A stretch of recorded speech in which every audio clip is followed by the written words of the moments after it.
Quero também agradecer aqui, mais uma vez, a todos os vizinhos, pela paciência. Peço perdão pelo incômodo, mas prometemos aqui ser o mais breve possível nesse momento de oração, onde nós vamos também meditar um pouco na Palavra de Deus. Quero contar com a sua paciência e espero, tenho certeza que a Palavra do Senhor vai abençoar a sua vida e também a da sua família. Queridos, eu quero agradecer também aqui a nossa vizinha, Dona Jura, que Deus possa abençoar a família dela. Ela que está nos acompanhando ali, está trabalhando a todo vapor ali, atendendo a todos aí, até às 9, 10 horas ela está atendendo, mas ela mencionou que ela escuta e a bênção também é recebida lá. Que Deus possa abençoar a sua família também e a de todos que aqui estão. Eu quero convidar você a abrir a sua Bíblia no livro de Mateus, capítulo 16. Nós vamos ler aqui do versículo 34,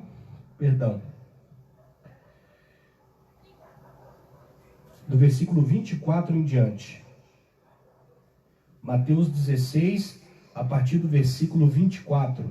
Se você está na sua casa aí, tem uma Bíblia, seja no celular, no tablet, no computador, ou se você tem ela de maneira física, como eu tenho, pegue a sua Bíblia, abra aí Mateus 16, a partir do versículo 24. Se você está aqui em casa, na nossa vizinhança aqui, e também tem uma Bíblia, seja ela digital ou física, pegue a sua Bíblia, abra em Mateus 16, verso 24 em diante, e vamos ler a palavra do Senhor. A palavra do Senhor diz assim: Então disse aos seus discípulos: Se alguém quiser acompanhar-me, negue-se a si mesmo, tome a sua cruz e siga-me.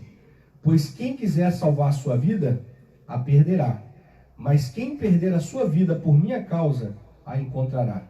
Pois que adiantará o homem ganhar o mundo inteiro e vier perder a sua alma? Ou o que o homem poderá dar em troca da sua alma? Pois o Filho do Homem virá na glória de seu Pai, com os seus anjos, e então recompensará cada um de acordo com o que tenha feito. Garanto-lhes que alguns dos que aqui se acham não experimentarão a morte antes de verem o Filho do Homem vindo em seu reino. Quero, sem mais delongas, falar sobre o contexto dessas palavras de Jesus.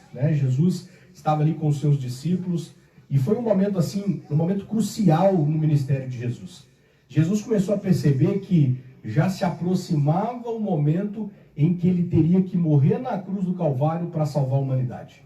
Jesus veio com a missão dupla. A missão de Jesus era de salvar a cada um de nós, morrer na cruz por nós, se entregar como ovelha muda ao matadouro para salvar a humanidade e, ao mesmo tempo, vindicar o caráter de Deus. O que significa isso? Jesus veio provar para todo o universo que Deus era misericordioso e justo ao mesmo tempo, que Deus era bom, que a sua graça se estendia para todos, mas que Deus também era um Deus de justiça. E como o apóstolo Paulo diz, o salário do pecado é a morte. Jesus pagou com a sua morte, Ele morreu para que nós tivéssemos a oportunidade da salvação. Jesus então começou a perceber que o seu ministério estava acabando, os 3 anos ali e meio de ministério de Jesus, quando ele esteve aqui nessa terra, estava se findando. E então Jesus Cristo se preocupou, pegou os seus discípulos, levou os seus discípulos para fora ali dos domínios da Judéia, para um lugar bem distante. Alguns historiadores dizem que Jesus Cristo estava ali nas cercanias do Monte Hermon, um monte que fica muito distante de Jerusalém. Depois de ele ter um momento que ele fez uma pergunta muito especial ali para os seus discípulos, ele fez uma espécie de pesquisa de mercado ali com os seus discípulos, dizendo: olha, quem as pessoas dizem ser o Filho do Homem? E assim, um pouco frustrante a resposta dos discípulos, pois eles disseram: olha, uns dizem ser Isaías, Jeremias, Elias ou qualquer um dos profetas. Aí Jesus Cristo então faz uma pergunta mais direta para eles, uma pergunta mais pessoal: mas e vocês? E vocês que são meu povo, vocês que me seguem, vocês que me ouvem, vocês que buscam na minha palavra conforto, quem vocês dizem que eu sou? E essa é uma pergunta muito importante. Essa é uma pergunta, quase que uma pergunta existencial para nós seres humanos. Todo mundo, quando ganha uma certa idade e passa por um momento de crise existencial, nós nos perguntamos: por que nós viemos a esse mundo? Nós não escolhemos nascer, nós não escolhemos vir a esse mundo, mas viemos. Qual é o motivo? Será que a vida se limita simplesmente a nascer, a crescer, a buscar obter coisas, posses e depois morrer e deixar as coisas para trás? Faria algum sentido ser alguém super poderoso, super influente, ter todas as coisas que o mundo pode dar, todas as riquezas, todo o poder que o mundo pode dar e depois de uma maneira súbita e rápida perder todas essas coisas? Que sentido a vida teria se ela se limitasse a isso? A pergunta que Jesus Cristo faz é uma dessas perguntas: quem nós somos, aonde estamos, para onde vamos? Tem que ver com a nossa identidade, tem que ver com quem nós de fato somos. E aí, quando nós entendermos quem de fato nós somos, nós vamos compreender para onde estamos indo. Jesus então faz essa pergunta. E ele pergunta hoje para você nessa noite: quem você diz que Jesus é? Na sua opinião, quem é Jesus? Algumas pessoas, alguns filósofos dizem que Jesus é o maior filósofo que já existiu. Alguns psicólogos vão falar que Jesus Cristo é o maior psicólogo que esse mundo viu. Os políticos vão dizer que ele é um grande líder político, militar, um grande homem que conseguiu movimentar uma grande multidão de pessoas. Mas e para você? Para você que está me assistindo, para você que está aí em vários lugares do Brasil, que talvez esteja agora conosco, conectado, assistindo essa pregação, você já se fez essa pergunta? Você já se perguntou quem é Jesus para você? Será que Jesus é só um amuleto? Será que Jesus é só um personagem histórico? Alguém que marcou, como grandes outros personagens históricos que nós poderíamos citar, que marcou época? Aliás, a história está dividida desde a vinda de Jesus, antes de Cristo e depois de Cristo. Jesus Cristo dividiu a história. Mas será Jesus um mero personagem histórico? Será que Jesus é uma simples pessoa que veio e fez algo assim grandioso e deixou um legado? Ou Jesus é de fato quem ele disse ser? Deus. Jesus afirmou ser Deus encarnado, Deus em carne. E você em que acredita? Jesus afirmou ser o caminho, a verdade e a vida, e ninguém ia ao Pai se não fosse por intermédio dele. Só ele e simplesmente ele nos dá acesso até ao Pai. Você acredita nisso? Independente de qual é a sua religião, qual é a sua denominação, qual é a sua posição, mediante a sua crença, quem Jesus é para você. Eu queria que você pensasse nisso. E se você que está nos assistindo, está pegando essa parte da mensagem, eu queria que você colocasse aí, digitasse aí para mim, uma definição do que Jesus é para você. O que significa Jesus na sua vida? Se você fosse explicar numa frase só qual é a representatividade de Jesus na sua vida, o que você diria? Coloca aí. Coloca aí embaixo, escreve aí qual é o significado de Jesus para você. Eu sei que muitos poderiam me dar definições maravilhosas, mas a definição que mais me impressiona é a que o próprio Jesus Cristo falou de si mesmo. Eu sou o caminho, a verdade e a vida. Ninguém vai ao Pai senão por Ele. Pare e pense numa coisa. Primeiro, a coisa mais preciosa que nós temos é a nossa vida. Não são coisas, não são posses. Se nós possuirmos muitas coisas e um dia ficarmos doentes e vier a morte, acabou tudo.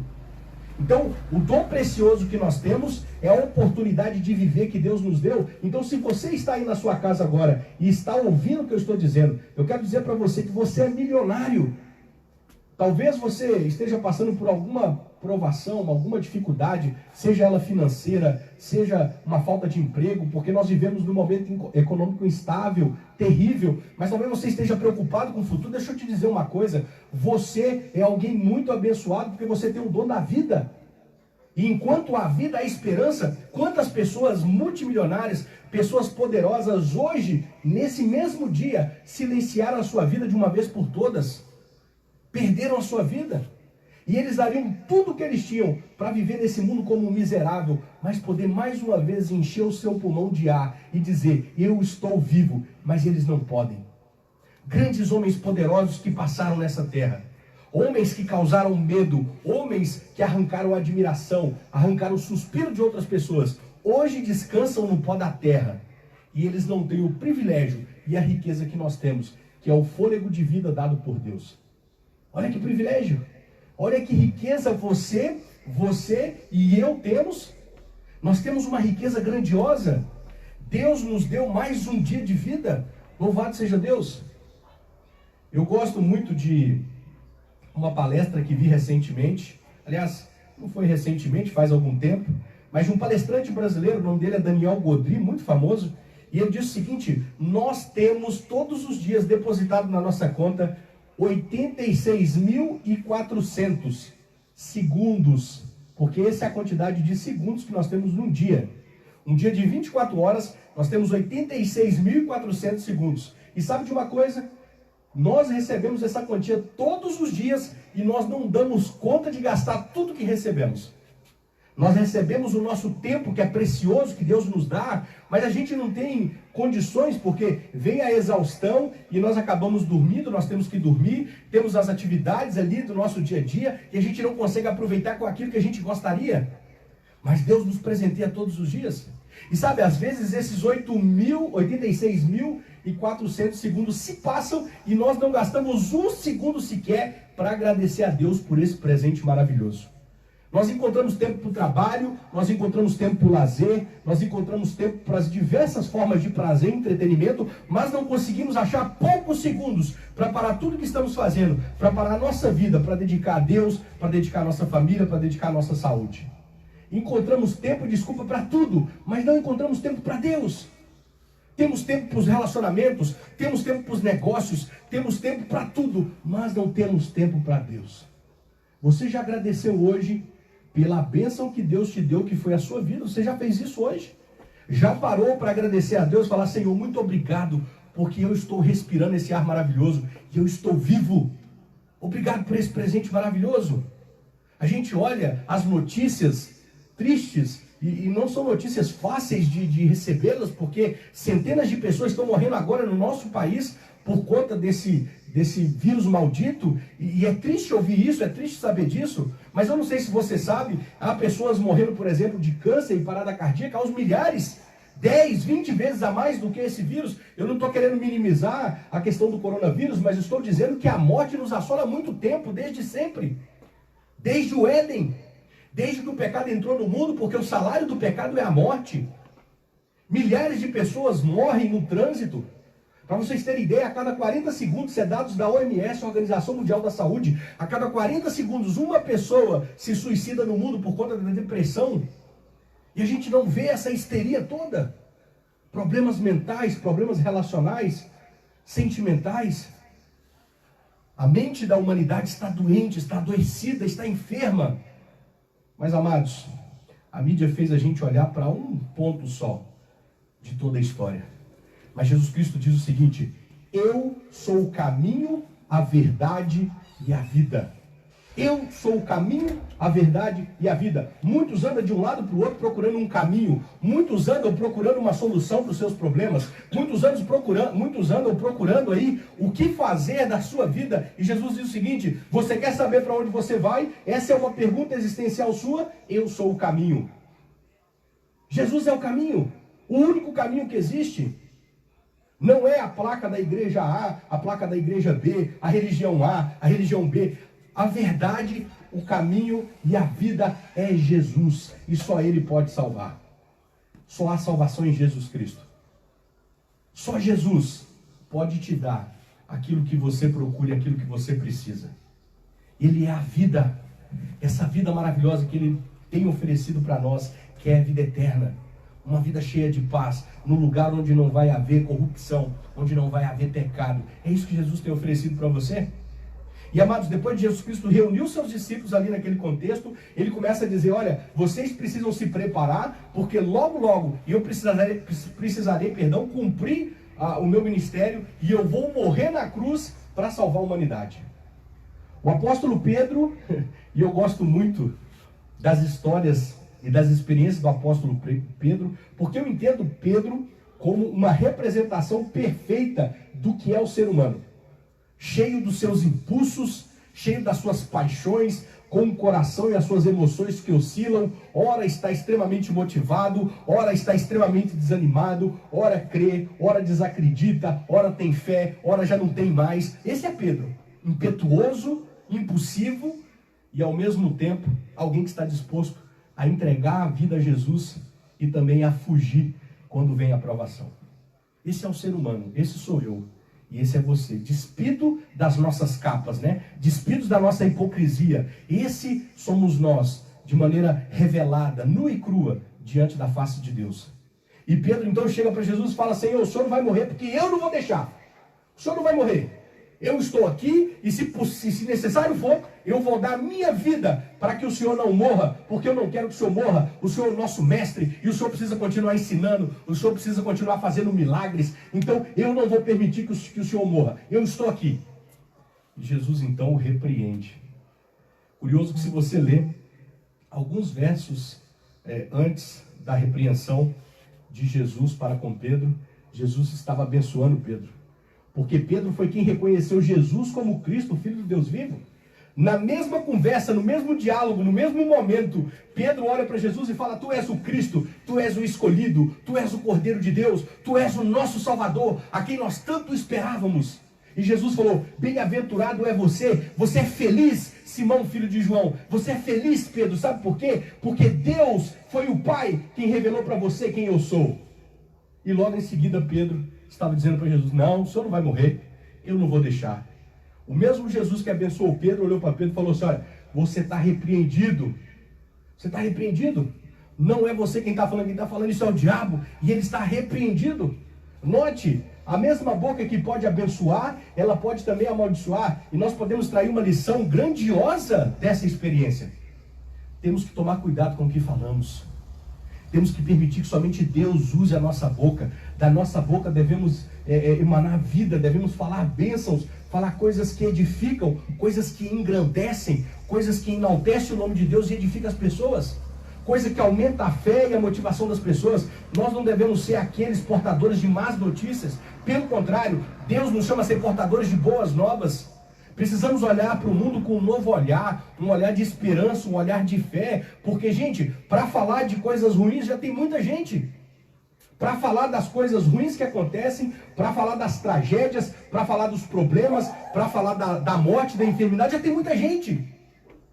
Deus quer levantar um exército de pessoas que queiram falar boas coisas, que seja uma máquina de boas notícias. E a palavra de Deus é uma palavra viva, e ela é uma palavra de boas notícias, porque ela diz que Jesus Cristo vai voltar, e que Jesus Cristo porá um fim em todo esse mundo de trevas e de pecado.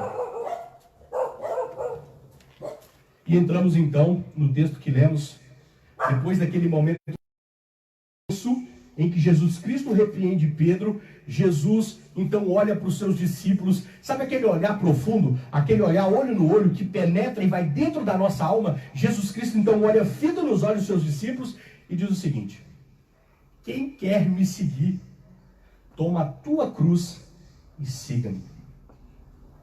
Amados, lá no livro de Deuteronômio, se não me engano, capítulo 21, verso 23, a palavra do Senhor diz assim: que todo aquele que for pendurado no madeiro será chamado maldito de Deus. Todo aquele que for pendurado, que for morto no madeiro, ele será tido como maldito de Deus. Essa é a expressão, maldito de Deus. Você já imaginou isso? Deus, o Deus da vida, Deus que abençoa o povo, agora olha para você como um amaldiçoado?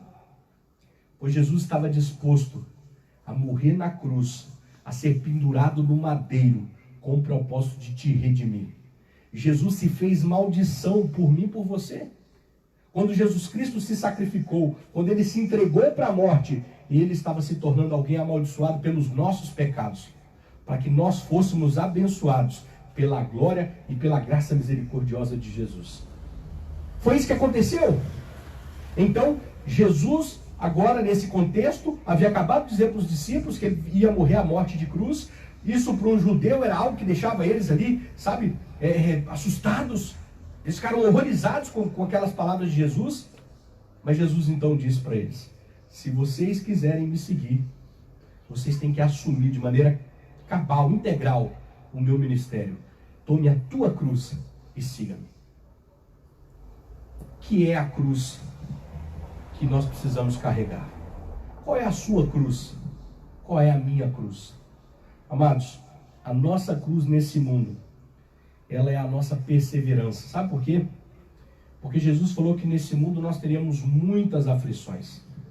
Essa que nós estamos passando agora é só uma, dentre muitas que já vieram e que ainda virão. Virão muitas perseguições. E aí chegará um momento que até mesmo a sua vida lhe será pedida. E você terá que fazer uma escolha. E sabe, eu poderia não falar sobre isso. Eu poderia simplesmente falar de paz, falar de graça, falar de amor e misericórdia. Mas Deus cobra de mim. E Deus espera que como mensageiro dele, eu possa vos falar a verdade. Jesus Cristo está voltando. E Ele quer salvar a todos. Mas a palavra de Deus diz que aqueles que permanecerem no pecado, infelizmente, serão destruídos com o pecado. Como que eu me livro do fogo destruidor? É simples. Se entregar a Jesus, que é o caminho, a verdade e a vida. Olha, Ele fez tudo por nós. Ele caminhou toda a distância que nós estávamos de Deus, separados de Deus. Jesus Cristo atravessou toda essa distância e Ele, de braços abertos, foi pendurado no madeiro. E ali Ele deu a sua vida, sabe para quê? Para que você e eu tivéssemos liberdade, tivéssemos a oportunidade da salvação. Ele morreu a morte que era nossa. Ele recebeu a condenação que era para nós. E agora Ele diz o seguinte, e eu quero convidar você a abrir a sua Bíblia em Marcos, capítulo 16, versículo 16. Marcos 16, 16. É um texto muito conhecido, texto muito forte. Marcos 16, verso 16, a palavra do Senhor diz assim: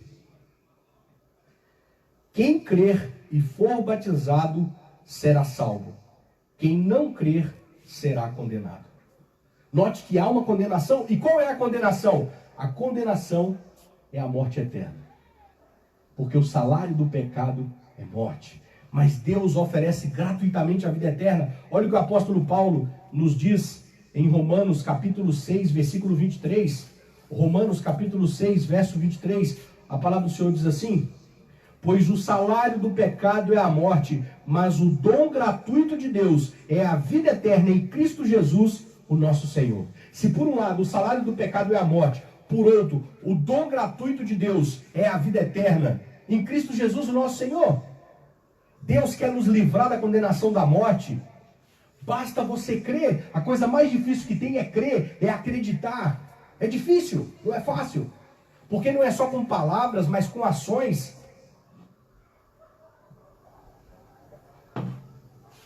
É entregar a vida sem reservas para Deus.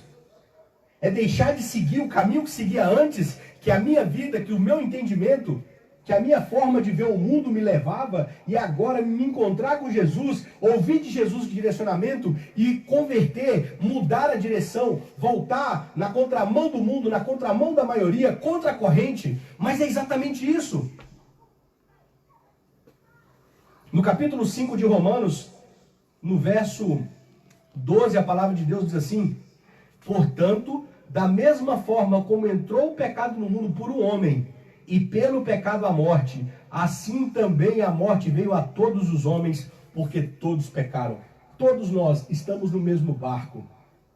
Todos nós estamos na mesma condição. Ainda em Romanos, no capítulo 3, no verso 23, a palavra do Senhor diz assim: pois todos pecaram e estão destituídos da glória de Deus. Quando nós fomos criados no Éden, nós fomos revestidos da glória de Deus. Nós fomos feitos para viver eternamente. Nós fomos criados para governar o jardim que Deus havia feito, toda a criação, sermos mordomos de Deus e viver eternamente. Só que o que o pecado fez? O diabo sagaz ali usou a serpente e enganou a humanidade. Nós caímos em pecado, caímos em trevas e fomos então automaticamente condenados à morte. E todos nós fomos contaminados com essa praga maldita chamada pecado. O maior vírus de todos os tempos.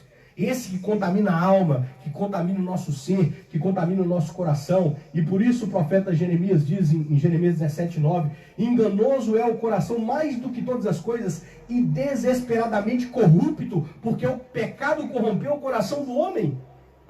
Em Gênesis 6, capítulo 6, você vai encontrar Deus, depois de ter criado a humanidade e visto o quanto o homem se afastou do ideal dele. E ele viu quão nocivo era o pecado e ele se entristeceu. O coração de Deus pesou. A nossa tradução usa o termo arrepender-se, mas não é o termo mais cabível. E se lamentou. Deus se lamentou quando viu a condição humana, o que o pecado fez conosco. E quando a gente olha para esse mundo, quantas coisas ruins acontecem. Quando a gente olha para esse mundo de pecado, e nós vemos o que o pecado tem feito com os seres humanos, uma grande tristeza invade o coração de Deus. Sabe por que Deus nos fez para reinarmos com Ele? Olha o que Jesus Cristo nos diz em João. Você conhece o texto, mas vale a pena sempre relembrar. João 14, versos 1 a 3. É um dos textos mais lindos, uma das promessas mais lindas de toda a Bíblia. Ele diz o seguinte: não se turbe o vosso coração. Creia em Deus, creiam também em mim. Na casa de meu Pai há muitas moradas. Se assim não for, eu vou-lhes teria dito, porque eu vou preparar-vos lugar. E se eu for e lhes preparar o lugar, voltarei e os levarei para mim mesmo, para que onde eu estiver, estejais vós também. Jesus não está feliz com a condição que nós estamos vivendo nesse mundo. Jesus não está feliz com os nossos sofrimentos. Mas Ele prometeu que Ele vai voltar e que Ele vai nos levar para habitar com Ele eternamente. Esse é o desejo do coração de Jesus. E talvez você olhe para você mesmo e o diabo te diga: olha, mas não acredito que essa mensagem é para você. Porque você foi longe demais. Você faz coisas terríveis. Seu coração é mau. Não acredite que essa mensagem é para você. Essa é para os santos. Não é verdade? Não é verdade. A palavra de Deus ainda em João, no capítulo 3, nos versos 16 e 17. Às vezes a gente lê muito 16, mas se esquece do verso 17. Diz assim: porque Deus amou o mundo de tal maneira que deu o seu Filho unigênito, para que todo que nele crê não pereça, mas tenha vida eterna. Pois Deus enviou o seu Filho ao mundo, não para condenar o mundo, mas para salvá-lo. Deus enviou Jesus a esse mundo não para nos condenar, não para nos condenar à morte, mas para nos libertar dela. E é por isso que Ele morreu. Ele morreu a morte que era para mim e para você. Ele se colocou no nosso lugar. Ele se tornou maldito por nós, para que nós fôssemos benditos por Deus. Você entende isso? Você que está nos assistindo entende isso? Note a preciosidade do que é Jesus para nós. Jesus não é só um guru, Jesus não é só um filósofo, Jesus não é só um mestre da ética e da moral. Ele é Deus. Ele é o único que pode salvar. Ele é o único que pode nos redimir do nosso pecado. E sabe de uma coisa? Ele acredita em você. Ele fez isso por você. E Ele faria quantas vezes fosse necessário por você. Porque Ele te ama. Ele sabe todas as coisas que você fez. Ele conhece o seu coração. Ele sabe quem você é por trás da capa. Mas acredite, Ele te ama como você é. Mas Ele não quer que você continue assim para sempre. Porque Ele quer transformar você e preparar para morar nas mansões celestiais com Ele. Cabe a você, cabe a mim, escolhermos agora para onde nós vamos. Ou seguimos o caminho que esse mundo nos oferece, um caminho de prazeres, é verdade, um caminho que te dará alguma satisfação em algum momento, algumas expectativas suas vão ser supridas, porque é bom ter as coisas, é bom ter prazer, é bom ter algumas coisas que nos trazem algum prazer, mas acredite, isso é momentâneo e passageiro. Há tempos de paz, há tempos de guerra, há tempos de sorrir, há tempos de chorar. Mas tudo nesse mundo tem um fim. Inclusive o pecado terá um fim. Inclusive essa condição miserável que nós vivemos de incerteza e insegurança terá um fim. Porque Jesus Cristo um dia bradará lá do céu: está consumado. E Ele virá com as suas hostes celestes, com seu exército de anjos. E o céu vai se rasgar diante dos nossos olhos. E todos nós vamos contemplar a glória de Cristo. Inclusive aqueles que não acreditavam, aqueles que debocharam, aqueles que lhe viraram as costas. Todo o olho verá Jesus na sua refulgente glória. De que lado você vai estar? De que lado você vai estar? De que lado nós vamos estar? Eu quero concluir essa mensagem com o último texto, que está em 2 Coríntios, no capítulo 6, no versículo 2. A palavra do Senhor diz assim: pois Ele diz: eu te ouvi no tempo aceitável, e eu te socorri no dia da salvação. Eis agora o tempo sobre modo oportuno. Eis agora o dia da salvação. Sabe qual é o dia da salvação para você? O dia da salvação para mim, o dia da nossa salvação é hoje, é agora. Para Deus não existe o amanhã. O ontem já passou, não tem como voltar, acabou. O ontem ficou no esquecimento. O que de ruim e de bom aconteceu está agora na poeira do passado. Agora, o hoje é importante, porque o hoje é real, está acontecendo aqui agora, está diante dos seus olhos. E é isso que Jesus está dizendo, olha, esqueça o que passou ontem, esqueça o que ficou para trás, olhe para o futuro, olhe para a eternidade e tome a sua decisão agora, no seu coração. Escolha agora. Acredite, acredite. A palavra de Deus, ela é fiel e verdadeira. A palavra de Cristo é real. E uma simples decisão, aonde você está, talvez aí na sua sala ouvindo, talvez você estava assistindo televisão, desligou, e no seu sofá sentado você está ouvindo e está meditando. E nesse momento Jesus está falando com você. Nesse momento o céu parou as suas atividades para dar atenção a você, porque você se encontra num momento de decisão. E uma palavra no seu coração, que nem precisa ser pronunciada, mas sim pensada e aceita no coração. Você pode dizer, sim, Senhor, eu escolho acreditar, eu escolho crer, eu escolho ser fiel, eu escolho aguardar o seu retorno. E lá no céu, os anjos de Deus, que estão diante do trono de Deus, louvando a Deus, eles dirão amém, concordando. Amém significa assim seja.